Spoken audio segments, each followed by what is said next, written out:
אז שלום לכולם, מה נשמע? טוב, אז היום אנחנו עושים שיעור שנוגע לניתוח השוק. זה שיעור שני שלנו, שלי ושלכם יחד, ואנחנו ננסה, לפני שאנחנו נדבר על ניתוח השוק, לגעת באחד מהנדבכים שדיברנו עליו בשיעור שעבר, שהוא נדבך מאוד מאוד חשוב בפעילות שלכם.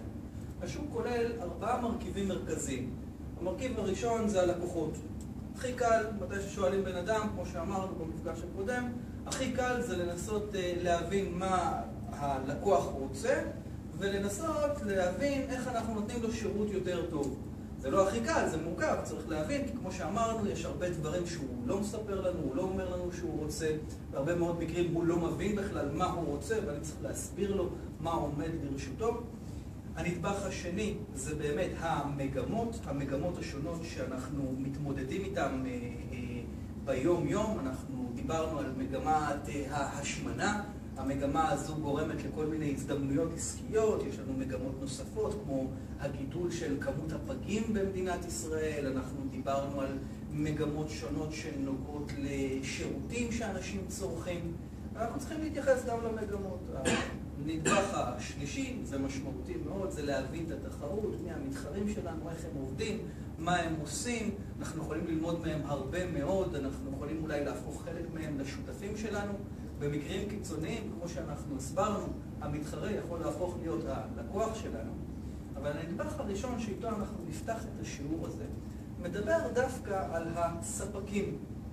ספקים בדרך כלל אנחנו לא מתייחסים אליהם כמו שצריך, מכיוון שבמידה ואני אשב ואחקור את הספקים לעומק, מה שאני אגלה זה שאני יכול למצוא מחירים מאוד מאוד מאוד זולים לאותם המוצרים שאני מנסה לחפש, ואז אני יכול באמת לקחת את ההנחות האלה או את ההוצאה הפחותה הזו על חומרי הגלם או על השירותים שאני צורך כדי לתת ללקוח שלי שירות יותר טוב, אני יכול להפוך את זה לרווחים האישיים שלי.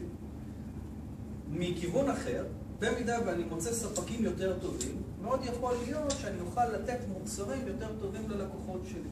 מוצרים שהמתחרים שלי אולי לא זיהו, שאני בכלל לא ידעתי שהם קיימים, ונותנים מענה יותר טוב. כך שבכל מקרה, מתי שאנחנו מנתחים את השוק, ואנחנו מוצאים ספקים טובים יותר, אנחנו נמצאים באיזשהו יתרון תחרותי בחלק מהמקרים, ואת זה אנחנו צריכים לקחת בחשבון. עכשיו, לאור העובדה שאנחנו כאן במפגש שיותר מתמקד באוכלוסייה הבדואית, אחד מהחסרונות, ואמרנו שאנחנו מדברים הכי פתוח שבעולם, אחד מהבעיות, אחת מהמגרעות של האוכלוסייה הבדואית, וזה חבל, זה שהיא לא כל כך יודעת איך להשתמש באינטרנט כדי להשיג את המטרות האישיות שלה. אנחנו יכולים להבין, ואתם בוודאי כבר יודעים, שהאינטרנט מאפשר לנו למצוא גם לקוחות, גם ספקים, גם מתחרים, גם להבין מגמות. זאת אומרת, הוא שם אתכם כמה צעדים קדימה בהתנהלות שלכם. אז כדי שאנחנו נוכל לפתוח את השיעור בצורה קצת יותר מסודרת, אני רוצה להראות לכם כמה אתרי אינטרנט שמאוד מאוד יוכלו לסייע לכם. עכשיו, בפועל, אחת מהבעיות שאנחנו אומרים, אוקיי, אז בואו נשתמש באינטרנט, מה יכולה להיות אחת מהמגבלות הגדולות ביותר שלכם בשימוש באתרי אינטרנט בינלאומיים? בעיית האנגלית. בעיית האנגלית, אוקיי. יש הרבה מאוד חבר'ה שלא כל כך שולטים בצורה ממש חזקה באנגלית. הרבה מעבר, הנה גם אני, תארים והכל, עדיין יש דברים מינוחים קטנים שאתה לא יודע תמיד בדיוק מה הם אומרים. לדוגמה, מצלמות במעגל סגור. איך אומרים מצלמה במעגל סגור? אני עכשיו אלך לחפש מצלמות במעגל סגור באתרים בחו"ל. איך אומרים את זה? מישהו יודע? אנחנו לא יודעים. אז בואו נראה, עומדים לרשותנו כמה כלים מאוד מאוד משמעותיים. את גוגל כולנו מכירים, נכון? אתר מאוד מאוד בסיסי. אחד מהדברים שהופכים אותנו לדוברי 50-60 שפות בכיף, זה פשוט הפונקציה שאומרת לנו כאן. אתם רואים, יש לנו את גוגל ויש לנו פה את האופציה שנקראת עוד. אנחנו לוחצים על תרגם. עכשיו, זה פעלתה קטנה, אבל אנחנו עכשיו כבר פותרים גם אותה. נחזור אחד אחורה וננסה שוב פעם. אז באמת, כאן אנחנו יכולים לראות את הפונקציה של התרגם. רגע, אוקיי. עכשיו בואו נראה מה קורה כאן. שימו לב, יש לי 2 חלונות. חלון ראשון אני מגדיר אותו בעברית, אבל אתם יכולים לרשום גם בערבית או בכל שפה אחרת שאתם רוצים. אז אני רושם פה מצלמות, במעגל סגור. ואני מנסה לראות מה קורה. הנה, נתנו לי את המינוח המדויק, אוקיי? על אותו בסיס, שימו לב שאני יכול לרשום כל מה שאני רוצה. שלום, קוראים לי יוסי, ואני יועץ עסקי. הנה, שימו לב, הוא תרגם לי את זה בצורה ככה מסוימת. My name is Jim, היה אמור לקרוא לי יוסי, אבל and I am a business consultant. אז יש לנו פה את האפשרות באמת להשתמש במילון הזה ככלי לתרגם מכל שפה לכל שפה. בואו תראו, על אותו בסיס אני יכול לתרגם את זה לערבית. אתם דוברי השפה, הוא תרגם את מה שאני אמרתי? יפה, ואני יכול להפוך את זה לתאילנדית.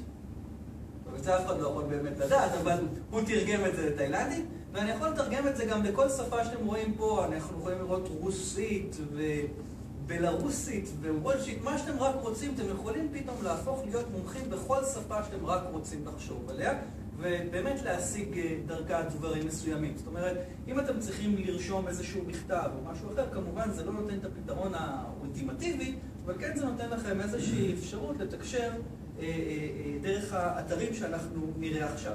אבל בואו נחזור באמת לנושא הראשון שדיברנו עליו, אוקיי?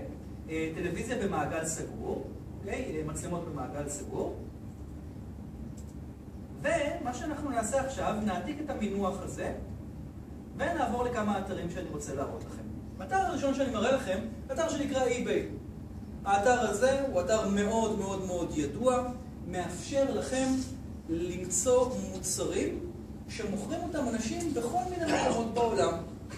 אם אנחנו ננסה להיזכר, באמת במפגש שעבר, אמרתי לכם שאני נפגשתי באחד מהיישובים הבדואים, יבואן, ושאלתי אותו, מאיפה אתה מביא את הסחורה שלך? מה שהוא אמר זה, אני נוסע למצרים, ופוגש שם כל מיני אנשים שמביאים סחורה מסין או ממדינות אחרות, אני מסתכל על המוצרים שהם מציעים לי, לוקח אותם ומביא אותם לארץ. ואז עולה השאלה, אז למה אתה בכלל נוסע למצרים? למה שלא תנסה לתקשר עם זה שנמצא בסין, ותחסוך לעצמך את כל פערי התיווך? אז שני האתרים שאני עומד להראות לכם, eBay ואליבאבא, שניהם באמת מצמצמים את הפערים הללו. מה שמאפיין את eBay בדרך כלל נכון להשתמש בו, כאשר אנחנו רוצים לקנות מוצר בודד או כמה יחידות בודדות. כאשר אנחנו רוצים לקנות בצורה סיטונאית, מה שקורה זה שאנחנו צריכים ללכת כבר לאתרים יותר מתמחים. בואו נתחיל עם eBay. תראו לדוגמה כאן, אני עכשיו שם את המינוח הזה שאנחנו תרגמנו אותו, מצלמות במעגל סגור, ובואו נראה מה קורה. אז כמו שאתם רואים, יש לכם פה כרגע 32,000 מחירות פעילות של כל מיני מוצרים להבטחה. ואנחנו יכולים לראות כאן את זה מחולק לשני רמות. הרמה הראשונה, מחיר ידוע מראש, אוקיי? זה המוצר, מעולה. אתה רוצה אותו, זה המחיר שלו. המחיר, בחלק מהמקרים הוא מופיע עם משלוח, בחלק מהמקרים צריכים לעשות כמה הגדרות קלות ולקבל את המחיר כולל המשלוח. אבל בדרך כלל מה שאנחנו יכולים לראות בהרבה מאוד מוצרים זה שהמחירים באי-ביי הם זולים הרבה יותר מאשר המחירים שאנחנו רגילים לקנות אותם.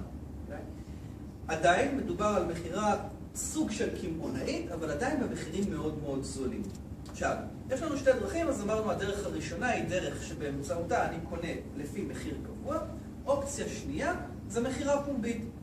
אני יושב ומסתכל, אני יכול לראות לדוגמה כאן, זה מחירה פומבית של מערכת שכוללת 4 מצלמות שמשדרות והכל, וכרגע אף אחד עדיין לא שם הצעת מחיר, אבל בפועל תוך שעה, במידה ואתם תהיו היחידים שתשימו הצעה, זה המחיר שאתם תקבלו אותה. אוקיי? המחירים בארץ הם הרבה הרבה יותר גבוהים, ואנחנו רואים שיש לנו פה שתי אופציות. עכשיו, לדוגמה, אם אני עכשיו אנסה למצוא מוצרים אחרים, שאולי יהיה לכם קצת יותר קל לעשות בהם את ההשוואה, כמו מקיטה. מה זה מקיטה? זה? אז זה המקדחות והמברגות הכי טובות שיכולים להיות. כלי עבודה באמת באיכות גבוהה. בואו נסתכל לדוגמה כאן, אנחנו יכולים לראות, בואו נראה איזה סט לדוגמה, הנה יש לנו פה סט מקיטה מהדגם הזה, כן? כי יש כרגע המון המון מחירות. בואו נסתכל על הדגם הזה. לא ללכת תמיד על ההצעה הראשונה, יש פה המון המון הצעות, כרגע יש 15,000 מקדחות מסוג מקיטה שנמכרות באינטרנט. הן יכולים להיות חדשות, ישנות, אבל אם שימו לב, יש לי אפשרות לראות את אותו המכשיר במחירים שונים ומגוונים שנעים בין 200 ל-300 דולר, ובעיקרון אני יכול כרגע לתת הצעה. המחיר של המקדחות האלה, הצמד הזה ספציפי, וחיפשתי אותו כרגע, אני יכול כן להגיד לכם שהמחיר שלו בארץ הוא 1,700 שקלים. אבל שבפועל אנחנו מדברים על פער שבין 800 שקלים ל-1,700 שקלים, הפרש מאוד מאוד מאוד גדול.